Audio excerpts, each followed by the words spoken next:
Okay, guys, welcome to today's webinar. Thank you for joining us and being on time. It's the Game Changing Impact Program webinar on teamwork and leadership. The Game Changing Impact Program is brought to you by InnoEnergy's Career Centre in association with the GC Index and Enterprise Lab as your program delivery partners. Marlush sends her apologies. She's currently trying to get onto the webinar, and I'm sure when she does, we'll be able to give her some time so she can come and talk a little bit more about what's going on at the Career Centre. But for those of you who are on the programme, what the announcement was going to be really from the Career Centre is about the game-changing impact challenges, which are taking place next week in Paris. For those of you who are coming to European Utility Week, it's going to be another great edition. Well, we've got McKinsey, Vattenfall, E.ON, and EDP lined up with some really, really good challenges. So essentially, for those of you who are not familiar with European Utility Week and the Game Changing Impact Challenge, it's a 3-day program which is all about energy and utility. The Game Changing Impact Challenges are set out as independent challenges from the industry, where you as a student are assigned into a team of 5 or 6. And there'll be 20 teams and 4 challenges, so there's 5 challenges per team. Oh, I think we've got someone on actually. Just see what's going on there. Okay, and then from there you work in your teams over the preceding 3 days to actually pitch your campaign and your game-changing campaign back out to these industry partners. And these industry sponsors will select a winner and they will have a prize. So it's a fast, frenetic and very inspiring 3 days, but it's also an opportunity for you as a student to be able to go out and engage with the industry, meet other companies, businesses, and opportunities to build more connectivity in your network space. Right, I believe that Marlush is here. So I'm just going to see if I can bring her up and unmute her. Hi Marlush, can you hear us? Hi Ketan. Hey, how are you? Yeah, I'm fine. Some police is going by, but I'm fine. So wonderful. Well, thanks for joining us. I know you've had a few technical things joining on board, but I'm gonna hand over to you if you wanna have a little introduction from the Career Centre. Yes, thank you, Ketan. So when I joined, I heard you talking already a bit about Utility Week. So that's good, and I think this the topic of today about teamwork and leadership is really important for next week, as the main challenge of next week is to at the Utility Week, for those attending, and I think many of you will be attending, is to make connections with the industry, and to make sure that you will make use of all the people, so not only those who are connected to the event, the sub-event of the Game Changing Impact Challenges, but to all the people who are there, and there are many of them. And so this is part of the Career Centre task, of course, to prepare you for your job, for your career. And so I would certainly advise you to make as much connections as possible. Do not expect immediate job offers, internship offers to be offered to you directly on the event, but create leads. Ask people for example, for follow-up possibility after the event, and come back to them after the week, directly the week after the event, about maybe a topic you have discussed, or maybe you have asked about an internship possibility. So this is all about networking, of course, but the topic of today is much broader. But from the Career Centre perspective, this is what I would like to give to you today. So then back to you, Ketan, and then let's continue with the webinar topic of today. Fantastic. Thank you very much, Marlush. I really appreciate you coming on and giving those tips. And as I said, students, fellow students that are on here at the moment, it is a great opportunity at European Utility Week to build your network, but at the same time, be able to work in dynamic teams to see how you can really respond to what real life industry challenges look like. So for those of you who are coming, be prepared for a full frenetic couple of days, and both myself, Nathan, along with Marlush and Grace, will be on hand to support you over those days. So thank you, Marlush, for coming forward. Right, so we are going to be going into the core of this webinar, which is very much around teamwork and leadership. I'm going to bring in Nathan, obviously Chief Polisher from the GC Index. Nathan, are you there? I am here. Hello, everyone. Hi, Ketan. How's it going? It's all right. Thank you very much. I'm very well. It's it's over the middle of the week, which is always nice. So it's all downhill from here now. You see, we've made the uphill struggle. I'm slightly anxious, actually. I've just been announced that we're going to have a fire alarm in this building unexpectedly in about 2 to 3 minutes.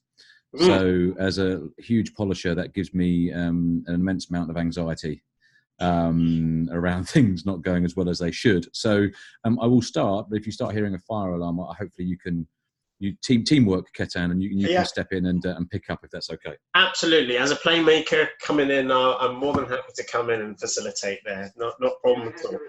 Oh, and bang on cue, it's just come in. So if you don't mind picking up, that'll be great. And play make away, and I'll come back and polish shortly. Absolutely. So actually, very, very, it's very interesting from where we're actually starting here on the outputs. Let's start with the coaching goals and outcomes for teamwork and leadership.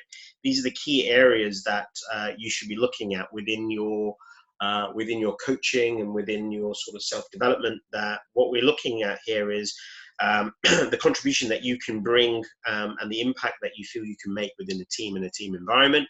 Everyone has a role to play, and everyone can make an impact. As you can see just now, things change, environments change, and working as a team, you've got to be able to understand what you can contribute and impact in.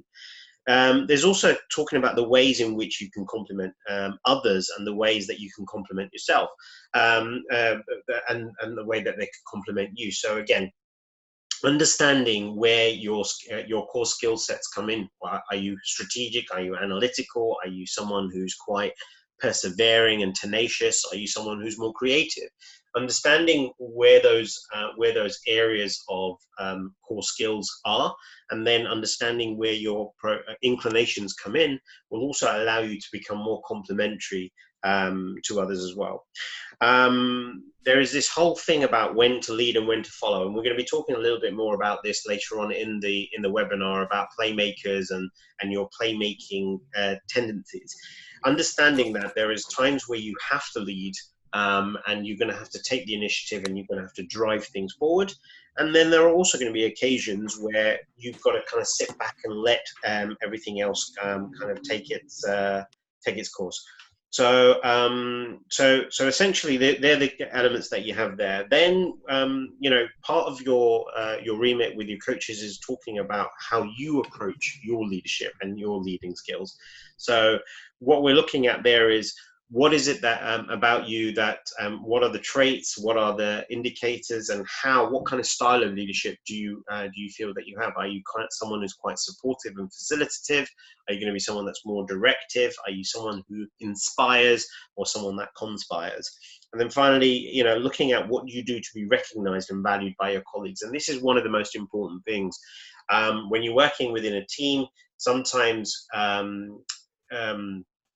your inputs and contributions can be seen or can be viewed as being invisible, but you've got to understand that everything that you actually do from an action point has some form of reaction or response and an output to where it takes the team. So for those of you who are going to be going to something like European Utility Week, thinking, looking about your actions and your attitude and the way in which you approach the challenges and the way you work within your team environment will dictate and determine what the outputs can really, really look like. So they're the kind of areas that one would be looking at when we're kind of drawing up and looking at where you should be discussing things with your coaches. Now, to give you a little bit of context and background across this, is just let you know my fire alarm has been done, Ketan. So I'm safe and sound and back. So do carry excellent. On. So I'm gonna pass the baton over to you very, very shortly. And all I was saying at this point is I was just introducing what the context of the coaching goals look like within the sort of teamwork and leadership, the kind of things that students should be looking for and to discuss with their coaches. But we got some really interesting feedback from the 2017 intake, right, Nathan? So I'm happy for you to kind of take over from here, and I can bring up the details, and you can talk through this slide. Would that be okay with you? Yeah, that's fine for me. Hello, everyone. So yeah, just going to really touch on this very, very quickly, because we have had the feedback from the cohort from the 2017-2019. And throughout the program, we polled them, and as you'll see across these learning objectives, a large percentage of them, so the majority percentage have gained something around teamwork and leadership. So, you can read 86% have a better understanding of the contribution they can make from a team. 85% feel more confident about the communication skills needed for making a contribution. 82% feel they're better understanding the team environment that gets the best from them. 81% believe they improved their skills to make an impact on the team. And I think there's one more stat, maybe there isn't.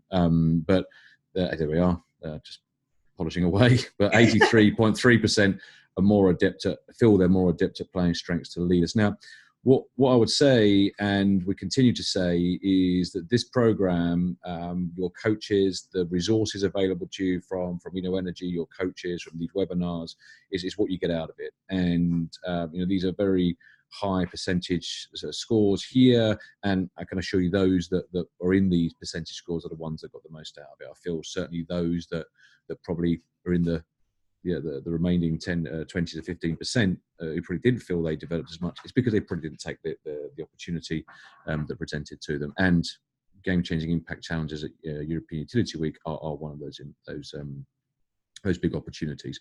So let's move on. So that was we know that this process works. Yeah. So Ketan, you've got a poll here. We're gonna run a couple of polls today, and we're going to talk about high performing teams. And so the poll is what it says. If you want to run the poll, Ketan, and absolutely a bit of feedback here. So yeah, what do you think is required in building a high performance team? Very, very shortly, you're going to see a poll turn up on your screen, and you can make multiple choice selections there. So you don't have to just select one. You can select as many as you want. I'm about to launch the poll now, and away we go. So the question is, what do you think is required in building a high performance team?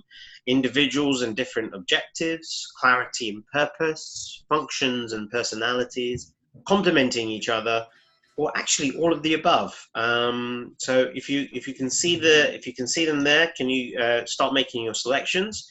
There we go. We can start to see them coming through. And essentially, remember, a team is a collective of different individuals, kind of potentially doing different things, but at the same time, they have to have some form of focus and goal.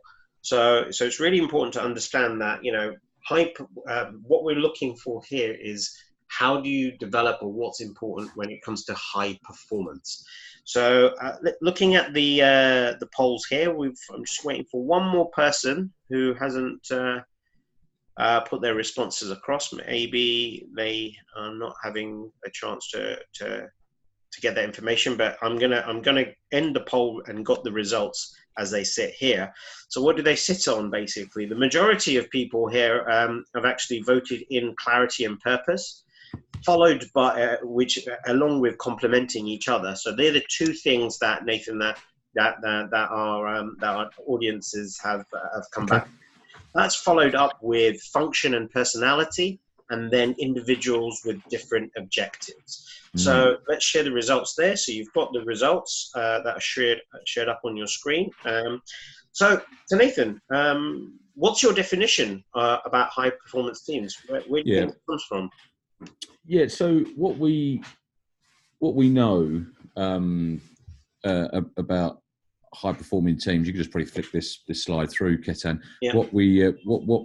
What we know is that whether it's a sports team or a business team, whether that's a startup or in a big organisation, is that the successful teams are made up of individuals who focus obsessively on their roles. So, i.e., their specific contribution. What's their role? Yeah, so that you can easily transfer that into sports teams. A little bit more challenging in business teams. So really, clarity of purpose and objectives is just not enough for team success. Just knowing, what we need to do and why we need to do it is not enough. Yeah, and also just because we have a role or personality, a certain personality or behaviour type, that's not enough either. And that actually can be quite complex, particularly when you get in the world of personality. So successful teams need to be defined, by the terms of impact and contribution. Exactly what is the impact I'm going to make to this team? Am I good at it? And how does it complement others? So that complementarity bit is extremely important, but also very difficult. So hence why we use the framework of the GC index, because a person's role in a team can be defined using the GC index as a language and a framework. Yeah. Okay. And what it does, it brings a framework and a language to focus on individual and collective impact and contribution. And that's the important bit. Yeah. It's understanding the impact I make. And how does that hit, complement the impact of others? So we run through a model. I mean, I don't know if some of these people have seen this before, but this is really old. It's the forming, storming, norming, performing team model. It was developed in the 60s by a guy called Bruce Tuckman. Look, it's if you're in the corporate world, this is really old, but it still is true today. If you're going to, teams go through these different stages before they get to performing. So, a team has to form.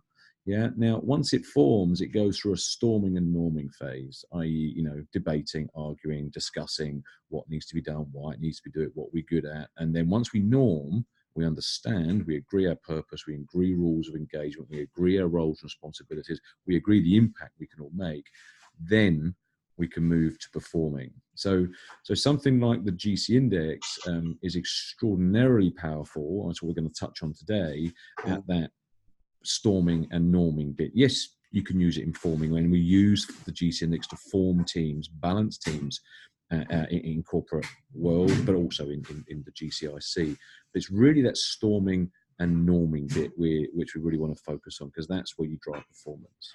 Okay? And just very quickly before we move on, one of the biggest things about the InnoEnergy program and the Master School programs is that you have a collection or a collective of individuals that come from different backgrounds and cultures. Sometimes communication in terms of language versus the way in which people approach things. Do you see that having an impact in the way people do the whole storming and norming side of things, Nathan? Yeah, of course, right. So, and this is why we use the language of the GC index of impact and contribution, because it homogenizes those different cultural aspects. I mean, you would say that us Brits are much more stoic, the Europeans are much more flamboyant, or the Dutch are much more direct. Whatever, there's always a cultural stereotype, and they are stereotypes. They're not the rules. But a lot of this is very amorphous. It's extraordinarily difficult to actually, and people don't, very difficult to actually get to something meaningful in terms of moving forward to the team. So that's why we just homogenize all of those differences, and they are, of course, important, but they don't help us impact the outcome the team needs to do. So if we look at our data, the GC index data, there are no statistical differences in the GC index across the 5 core roles, for age, for level, for country most associated with, for sector, for gender.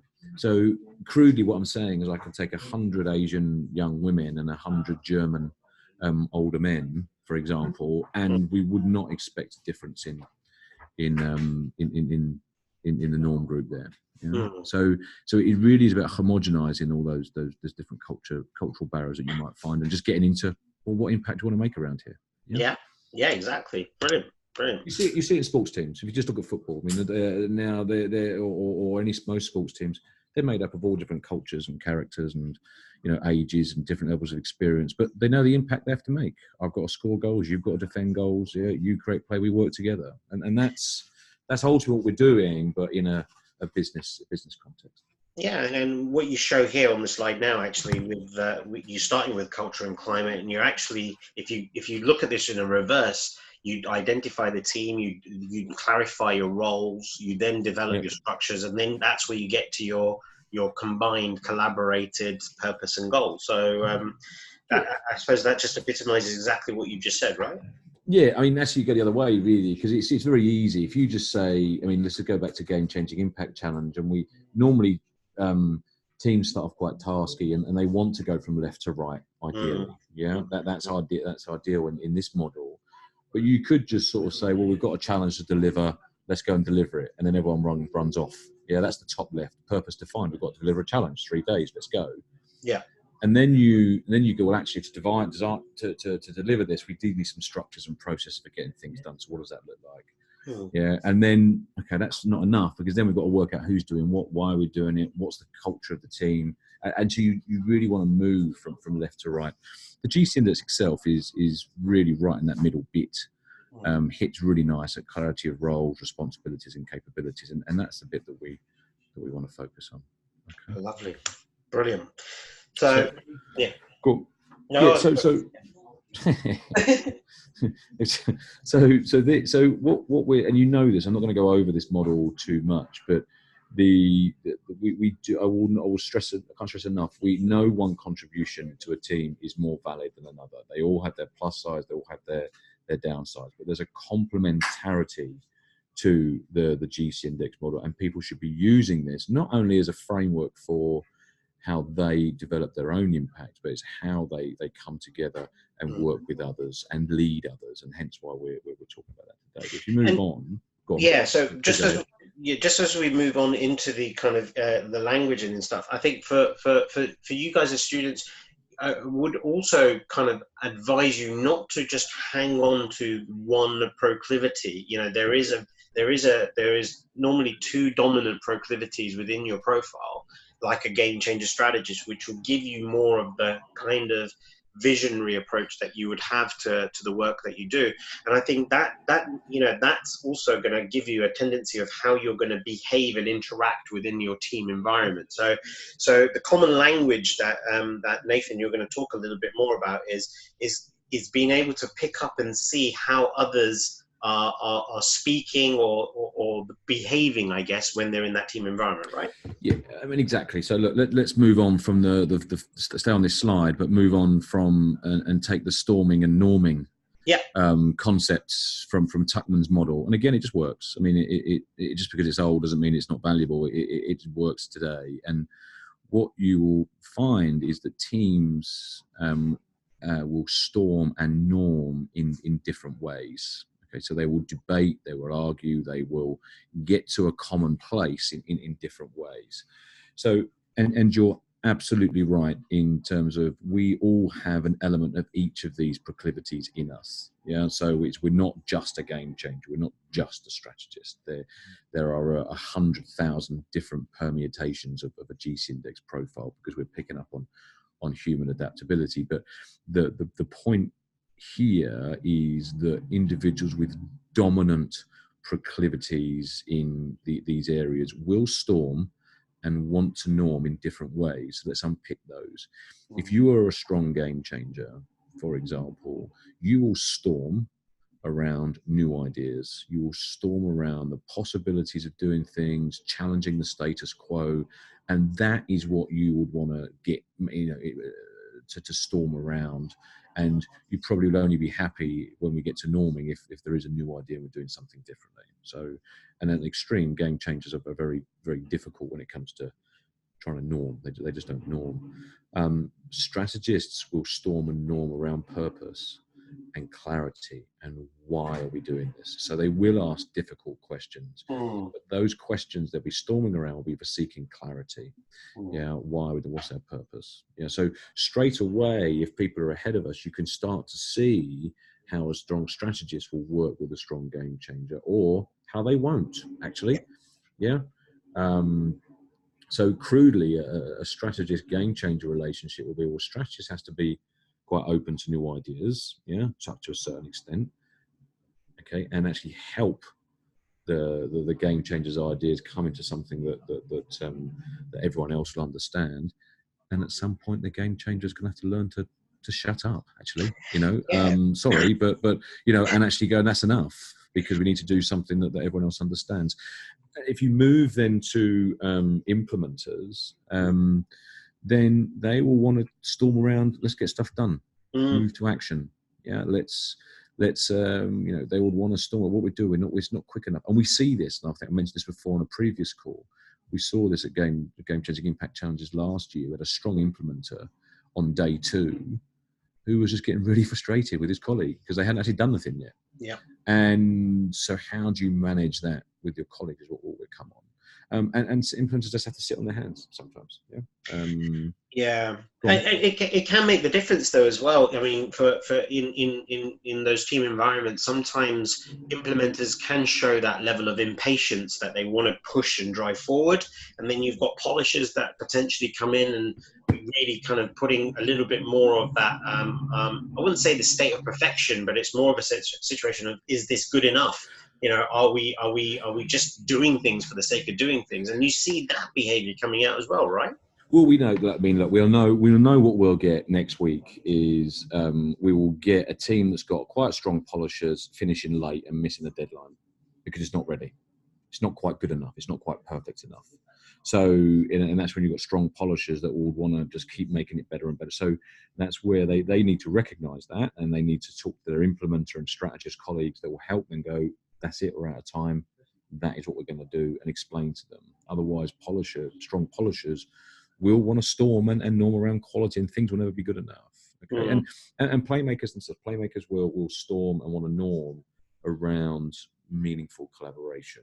Making sure that everyone is involved, and actually, if you start a playmaker talking about intangible, harmonious collaboration to an implementer who just wants to get some things done, you can see how they're going to storm together. You can just get it done. Playmaker want to be more inclusive, so you're starting to see how they butt in with each other. So yeah, that's. But you would use this then as a language to help drive that teamwork. Okay. So guys, think about this. It's not just about the language in terms of the jargon. It's also the way in which people present their language, the emphasis that they put, the tendencies that they go into. You've got to be very observant when you're looking in your teams to see who's the impatient one, who's the one that's kind of challenging things, who keeps coming up with ideas but really doesn't want to move forward. That will start to tell you what type of proclivity they are. When you understand what kind of proclivity they are, then you also understand what kind of role they can play. So again, the playmakers, you tend to know you more observant and more coordinative and more facilitative. So let's move this on to things like impactful collaboration. And I've got another poll here for you guys. What is impactful collaboration? That is the term, impactful collaboration. I'm going to set up a poll right now to you guys. Let me just get that started. Let's go to poll number 2. So I'm going to launch the polling. Now, there are a series of different responses there. What is impactful collaboration? What does it mean? Does it mean that you're making impact together? Does it mean that you're collaborating with others to make an impact? Does it mean that you're introducing an influence that makes an impact? Are you working together to make the right impact? Or is it all of the above? All the answers are out there. Just let's have a look at what you guys are going up. I'll give you about sort of 30 seconds. But just coming back into this, it's understanding that what you say, what you do, and when you say it and when you do it within a team environment can really redirect or transition where the output's going to go towards. So I'm not saying that just one action is going to create a whole cascade of cards falling. It's really important to understand how and when you contribute what you do in right. I think we've got ourselves the data that we need. So here we go. The highest response back, Nathan, was working together to make the right impact. That was followed by introducing influence that makes an impact, and alongside with that was collaborating with others to make an impact, and there were some that thought there was all of the above. So what is that term? What is that term, Nathan? Impactful collaboration. Yeah, it's okay. So something we've took now. Look, you know at me, Ketan. I'm really quite keen to get some. I love the sound of my own voice, of course, but I would like to get hear from the people are actually out there. So yeah. I've just made this up on the spot, but I'll get a copy of Dr. John Mervyn Smith's book around this and my book around this to the person that asked me the best question. All right. Through either through typing or through audio, because just trying to generate. I can sit here and talk about this, but it'd be really good to hear some genuine questions from the people that are here. So if they just raise their hand when they're ready, and I'll stop anytime. So that'll be a copy of our book to that person. So just to before you go there, just to reiterate, guys, you've got many different ways. You can raise your hand, and you can come in and propose the question directly to Nathan, or if you don't want to do that, you've got the Q&A, the question and answer section where you can type your question in, and I will then position that to Nathan, and like he says, the best one wins the book. Over to you, Nathan. All right. So people talk a lot about collaboration. And if you'll find most organizations that we speak to have collaboration as one of their values, one of their core values. And then when you ask them what they mean by collaboration as a core value, they might say something like, oh, well, we remember everyone's birthdays, or we all go for drinks on a Friday. And, that's not really what we call collaboration. Okay. And that's just being nice to each other. It's not. Now, if you Google or look at a dictionary definition of collaboration, then it is finding two or more people working together for a common objective. That is collaboration. Great. Now, we have a bit of fun looking at this image. So on the left, those two people are working together to a common objective, but they're not going to get very far. Right. Okay. Now, so this to me in GC Index language looks like two implementers or three implementers working together. Two or three implementers working together might feel like they're getting somewhere, but how do they know they're focusing their energy on the right things? Yeah. Two game changers working together. Yeah. For example, how do they know? They might have some wonderful ideas, but how do they know they're going to make any difference? Two or three polishers working together. They're going to over deliver. Yeah. Are they polishing the right things? You get the point. Yeah. So what we call about impactful collaboration is bringing in the different sort of variety of impact and respecting those. And obviously, in the second picture, he has a round wheel. Now, looking at this as a polisher, I don't think one round wheel is really going to help. Actually, he probably needs three. But I'll let the graphic designer know we need to get other two wheels in there. But you get the point.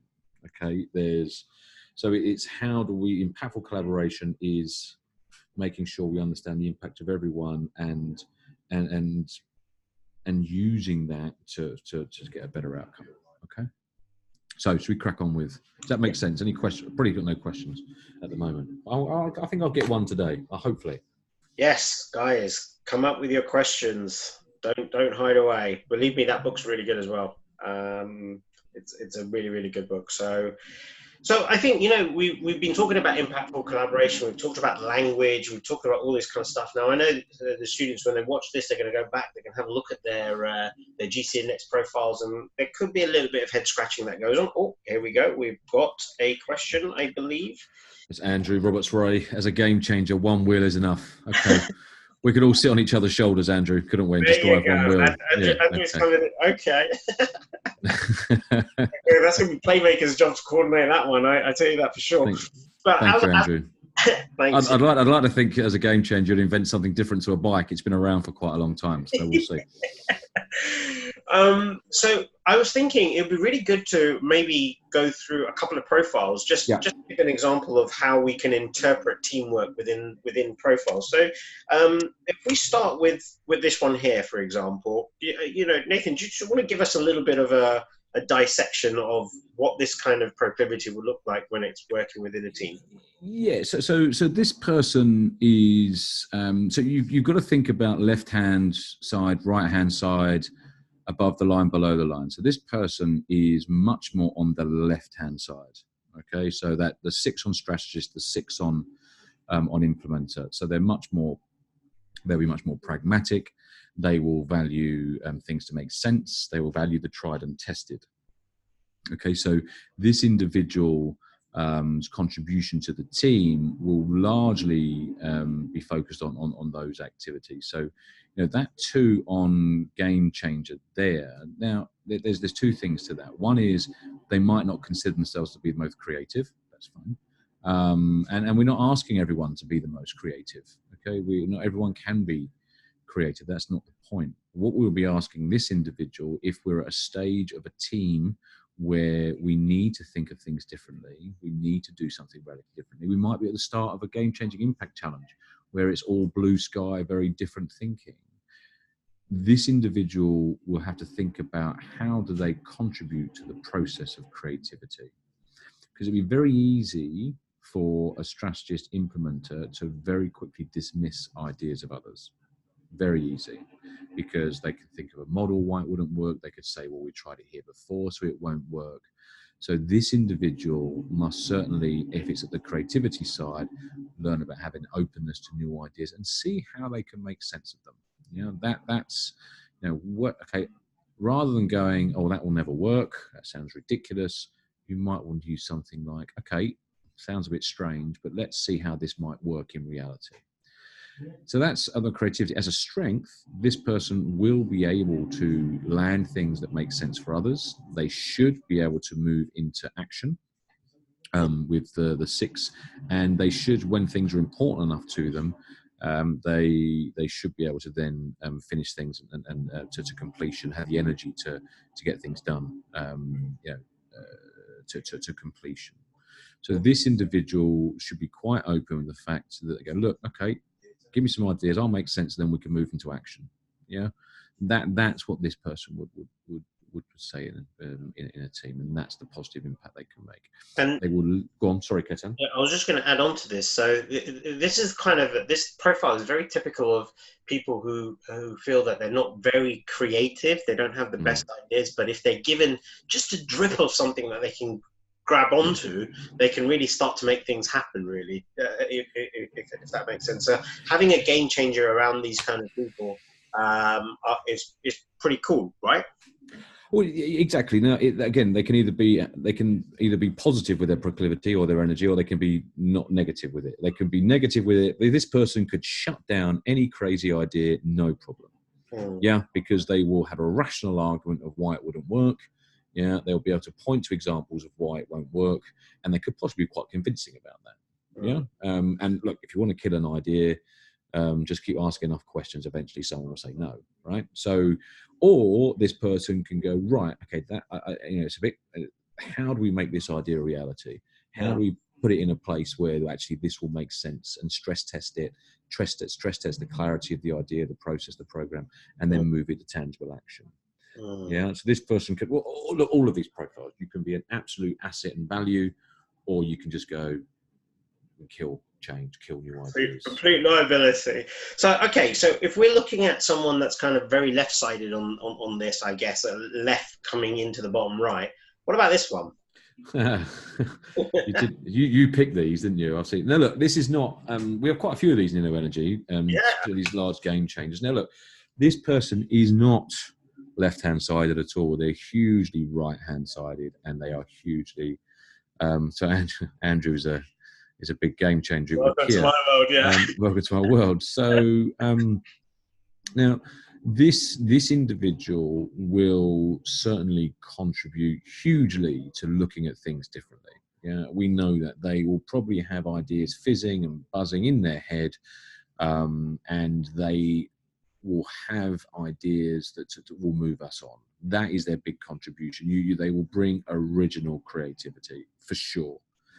The challenges, particularly those on the left who are more left-handed side, if they're not careful, this individual will seem as wacky, delusional, unrealistic, aloof.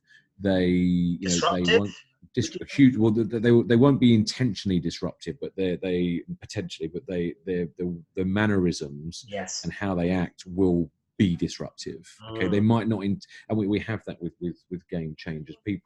A lot of game changers don't like the term disruptive because they're not intentionally disruptive. Of course. Okay, but their actions are, perceived by others as disruptive.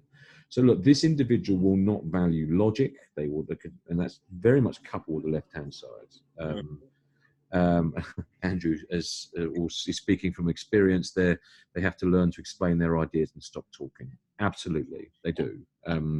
Particularly as this individual has the 2 on strategist, has a 1 on implementer. They do not have a pragmatic bone in their body. Okay, now to most other people in a team, they will not be seen as a team player. They will not be seen as I say, part of the group. They probably won't. And so therefore, if we take that and couple that with the other individual we just saw previously, you put them together, they could have a fantastic relationship. Yeah, they could have a fantastic relationship, or they could just butt heads continuously. This individual will need a good strategist and playmaker around them in the team. Otherwise, they will struggle and won't conform. So as I was going to say, I was actually going to just add to that, to the fact that sometimes just because you've got the complementary factor of the strategist and the implementer on this side, having the extreme on that side, you could create as much as headbutting and clashing as you could complementary. So having the playmaker in the middle, what do you take about this kind of profile? See, this player is much more balanced. Yes, this is much more of a team player. They've got relatively strong proclivities in each area. I think if I coupled this person with the number 2, I would challenge that strategic. They're actually doing stuff that makes sense to others. It is very possible that they could get away. They could be carried away in that game-changing space for quite a long period of time, which they might find fascinating. But I would, if there were a couple of my employees on a project, I would definitely want to get some strategic thinking in there to see what they're actually doing. But this individual is extraordinarily adaptable, and actually, I'd love to have, if you get this right, this person in the center of your team can be very powerful because they can play the different roles at different times. The downside to a profile like this is, are they making the right impact at the right time? So they are a Jack and Jill of all trades, or a master of none. So for this individual, they really have to be quite disciplined in making the right impact at the right time in the team. Otherwise, people might, particularly that game changer playmaker dominance there, people might think they're a little bit flaky. In the team, and particularly implementers and polishers, and certainly implementers and strategists could, I'm not saying they will, they could get frustrated with this individual, particularly when there's stuff to be done. So actually, if you look at, so I think number 3 and 2 here, I'm going to put it back to game changing impact challenges. Number 3 and 2 here would love day 1 and maybe the second half of a day of game changing impact challenges. Number 1 here would be extraordinarily nervous if by halfway through day 2 we haven't actually got something concrete we can actually work towards. It's very interesting that how you can see it's, whilst we perceive the proclivities based on the numbers that they have against them, it's, it can go negative and positive. And you just mentioned in this, the whole thing of this profile here, the third profile we're talking about here, and it comes down to decision making, what decisions that they actually make and take, and like you say, they could get very quickly railroaded by high polishers, or be dragged and influenced by high implementers who are very, very impatient. Well, railroad's a good example of this profile. This person could get railroaded by a game changer that seems exciting, or a polish that's extraordinarily dominant. Yeah. So now it works both ways. I've seen teams where they've got 4 or 5 big game changers, or not just game changers, 4 or 5 of the same profile together. Yeah. Let's take strategists. And I think we're going to show a team actually with some strategists in it. Yeah. But they are they butt heads. Strategists will clash with other strategists because they got their idea in their head. The other strategists got their idea in their head, so they clash around clarity of the strategy. I was with a team that had 5 big strategists, and they couldn't decide on direction. They were all arguing. They all thought they had the best strategy. So it works both ways. Either like-minded profiles can clash and complement, as well as different profiles can clash and complement. It's about understanding what makes those tick through this language. I have a question for you. It's come in from Hedy, who's listening in.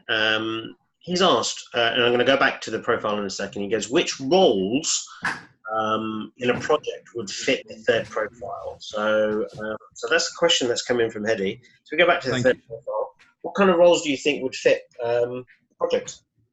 This one here, this third profile here.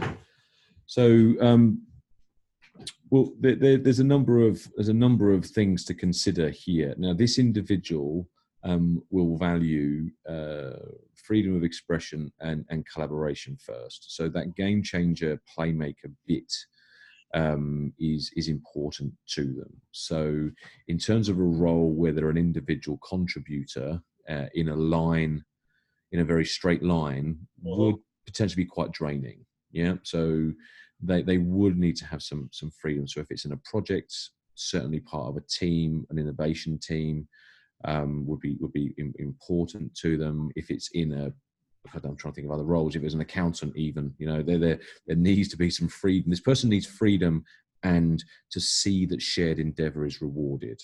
So that's the first thing. They aren't just ideas and shared endeavor. They do have a task-focused nature about them. They've got the implementer and polisher, so they will want to see things done, and they'll want to see things done well. They'll want to be in an organization where quality is valued as well. Yeah, not just slapdash. That 6 in polisher means they do value quality of things being done, so whether that's in a scientific role or in a sales role or whatever, they will value that.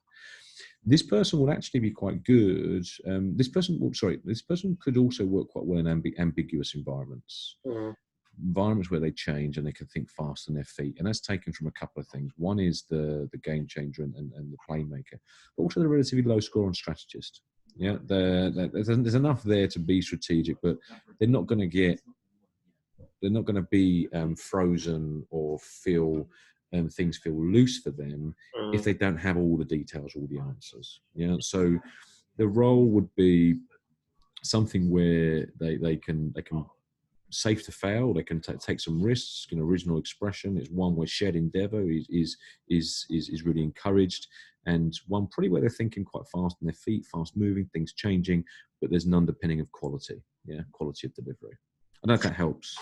I think it does. And just one other observation that I have to add to this kind of person, I feel that they are process driven, but are needing system built around them. So that whole lower strategist score for me demonstrates that they have ability to do things and get things done and move things forward and improve things and think on their feet. But this is kind of underpinned. If they're given a solid system to follow, they will actually come into their brilliance. Often enough.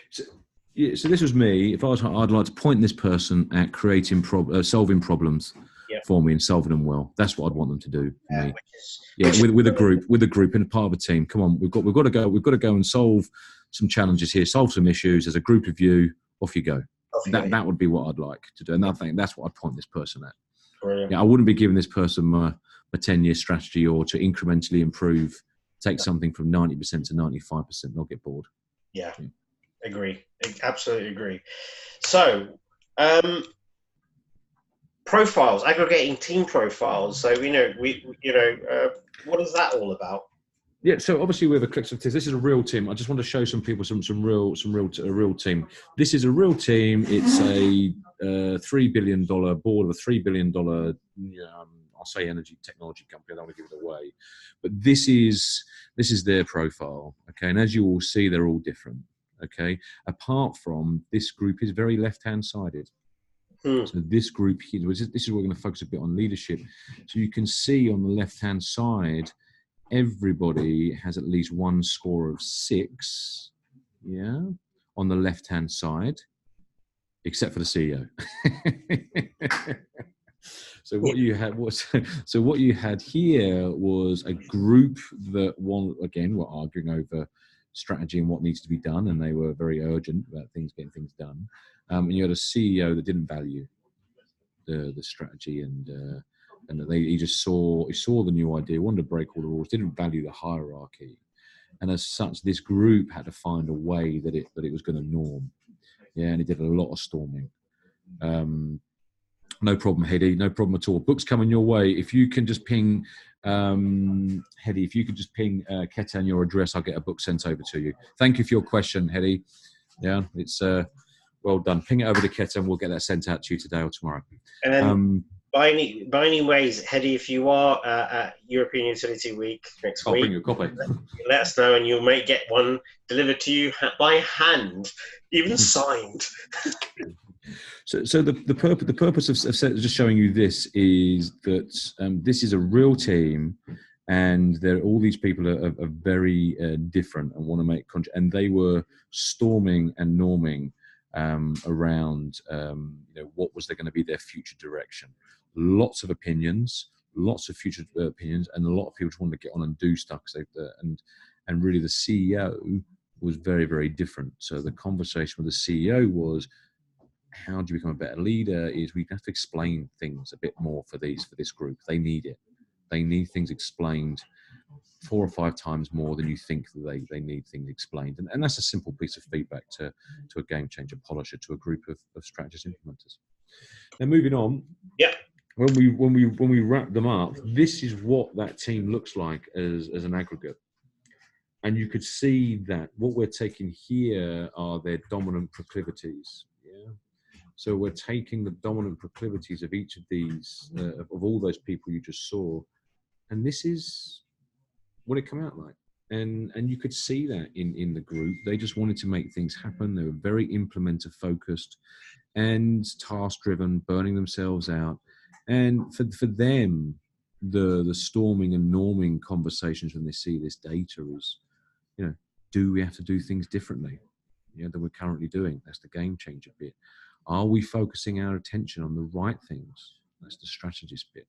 And are we learning from our mistakes? Are we doing things the best we can be? Or are we, that's the polisher bit. So when you see your team at European Utility Week, if you're going, or indeed if you're looking at colleagues in other teamwork and you've got GC index profiles, just put them together. Yeah, and just start to see what you think your collective impact would look like as a group. And finally, we've got 2 live examples of that. I've got one. We didn't do a poll. Just put them both up, Ketan. Yeah. So this is just finally in this bit. We have two teams here, real teams. Just pop in the Q&A or pop in the chat. Which one do you think is more successful? Yeah. Which team do you think is more successful? Team A or Team B? I wonder if anyone's listening. Yeah, here we go. We've got some coming up.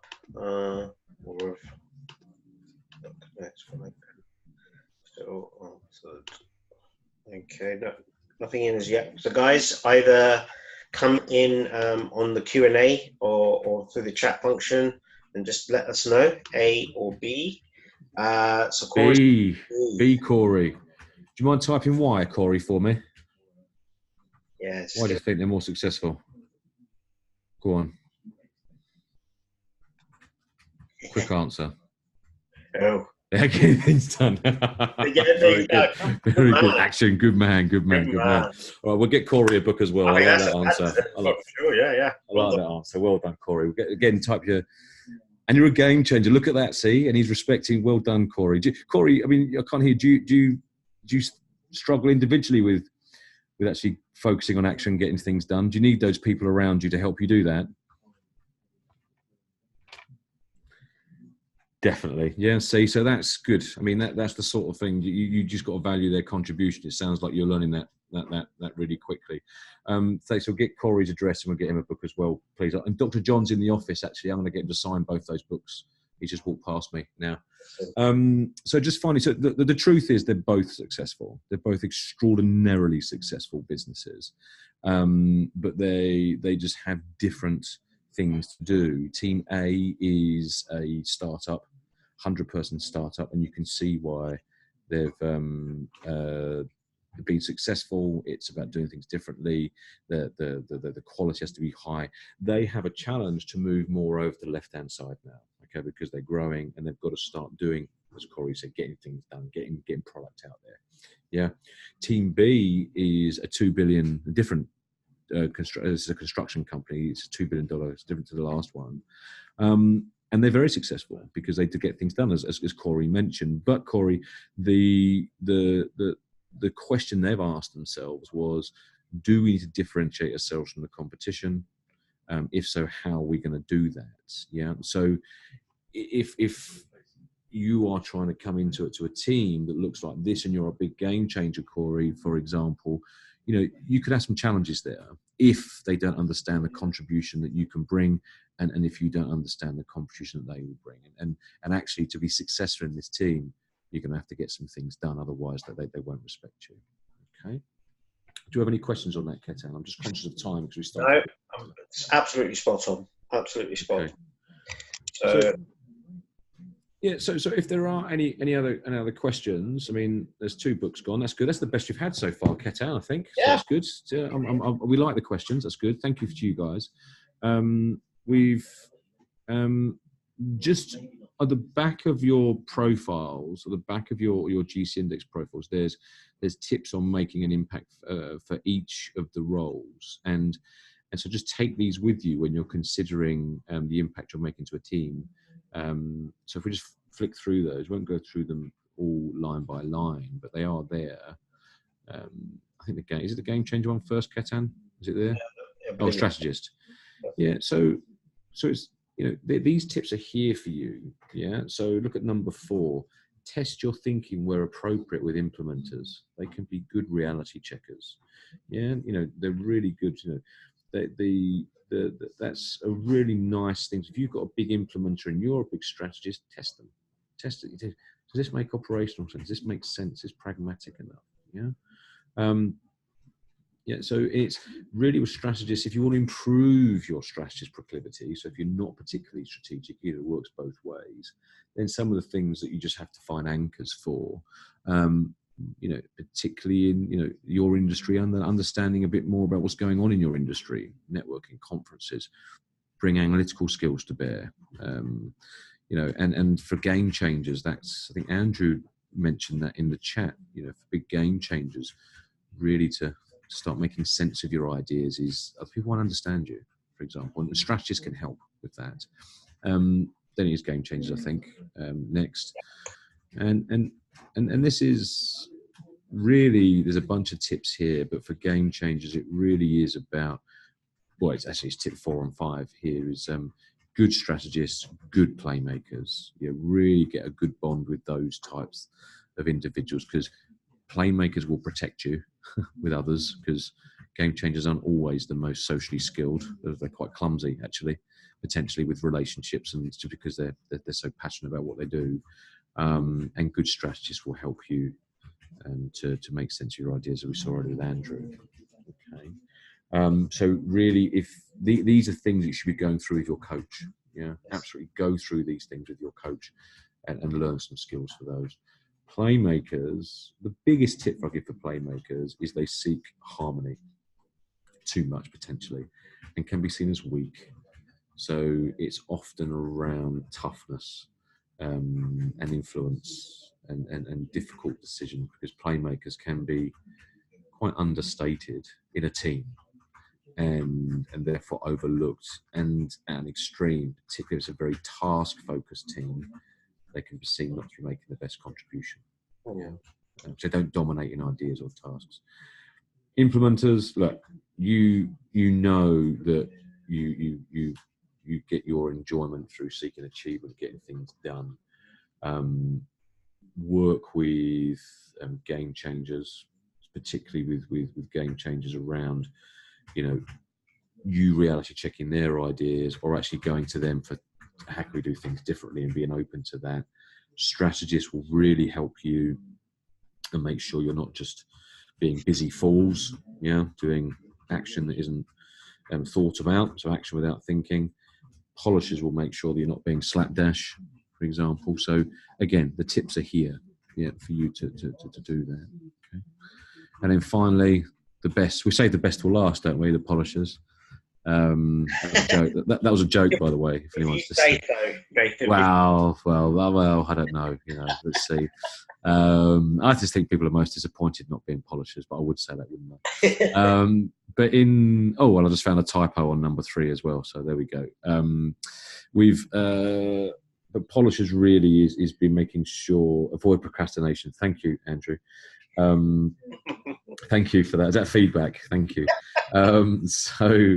But finally, polishers, just be careful about being critical. You can be teams will just ignore you actually if all you are critical, because you can drive apathy. So polishers, it says here, make sure when to let things go, when things are good enough, don't have to be perfect. Implementers can really help you there to make sure that when something is good enough, let it go. Playmakers are great. Then again, making you just soften some of your messages, and polishers make sure that you use this need for things to be perfect, to be positive, not negative. Because with polishers, you can either be everything's rubbish or everything's possible, and you'll find that in a team you're much more impactful when you're positive and say everything. Anything is possible, and as Andrew's point here, accept praise. Thank you, Andrew. And that's me done. I want to, because unless we've got any other questions, but that's me done. I'll hand back over to you, Ketan. Thank you, Nathan. I mean, so many nuggets of gold there for you guys to think about. I think it's important that we kind of understand that your GC Index profiles play a really, really important role in helping you work out the dynamics of how you contribute, where you contribute, and what you do. I think it's important also for you to now start thinking about how you're going to approach your coaching as well. Like Nathan said, these are things within your GC Index that you should be raising questions on and discussing with your coach.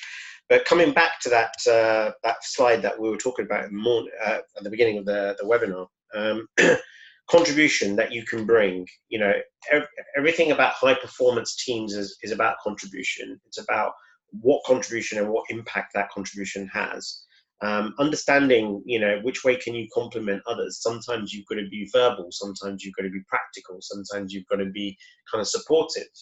Sometimes, like as Nathan highlighted, on the basis of if you're a high polisher, you've got to let go of certain things. That's how you complement where things are going through, when to lead and when to follow. Playmakers, and we talked about those 3 profiles.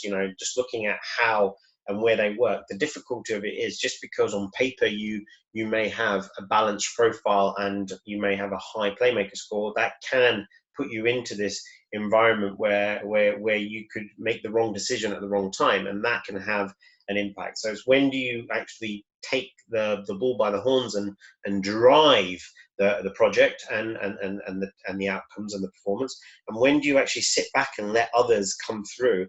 And actually, it's not about assumed control. It's more than that. What is Andrew saying? When to lead and when to follow? Is that by circumstance or task? It's a good question. It can sit on both. I think you can look at. We've had this last year at European Utility Week with the Game Changing Impact Challenges. We had one team where one person naturally took the lead with the project purely because no one else really showed that they wanted to do that. So that was kind of more by circumstance. But then there were elements of frustration that was emerging in that leader of the team during the 3 days, primarily because he was left to handle so many different things.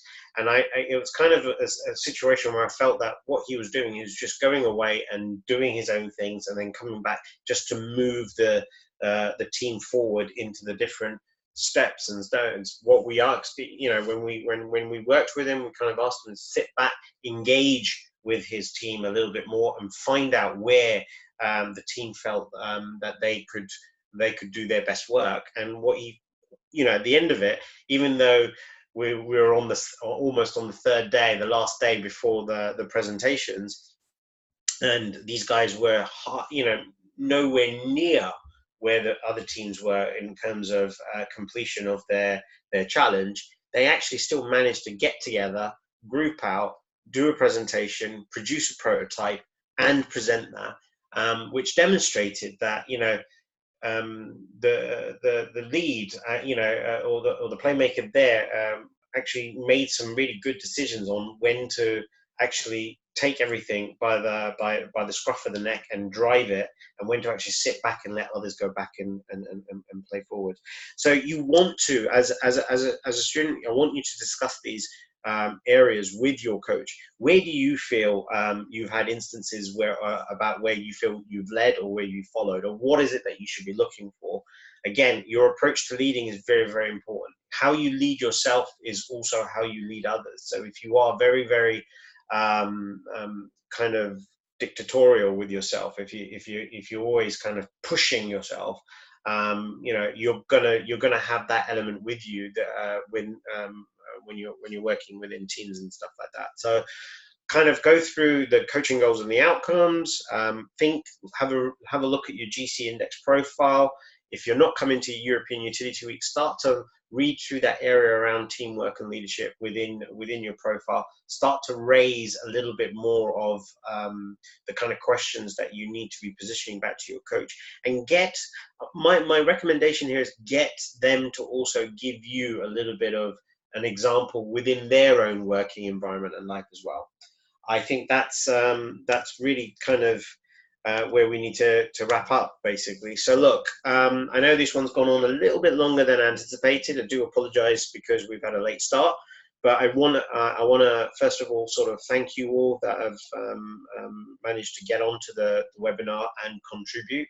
Thank you for those questions. Nathan, it's been an amazing another amazing kind of contribution from yourself. I think you may have actually left. Nathan, No, I'm still here. Thanks, everyone. I know we started a bit later, and thank you for some of the contributions. And Hedy and Corey, make sure you send us your mailing addresses to Ketan. Any questions ever, just come back out to us. No problem. You can get me on LinkedIn, and you can get hold of Ketan. But please, please, please use your coaches for some of this stuff, because and that's it. Thanks so much indeed, everyone. And by the way, Andrew's saying thanks, and Corey, he's going to see you tomorrow. So there you go. So your coaching's already set up, Corey, for tomorrow. But for those of you who are watching this back on playback and recording, if you've got any questions, come back to us directly at the email address, students or InnoEnergy@enterpriselab.co.uk. Get those into us. If there's anything in there specifically I need to send over to Nathan to get responded to, I will do so. We are obviously going to, I want you to kind of go through this, obviously as you're watching this on playback and not live, and pick out any areas that you are unsure of or uncertain about. It's really important. If you don't raise those to us, make sure you're raising those questions with your coaches as well. But for now, thank you very much for all of you that attended and participated, and we look forward to seeing you and working with you on the next webinar edition. Thank you.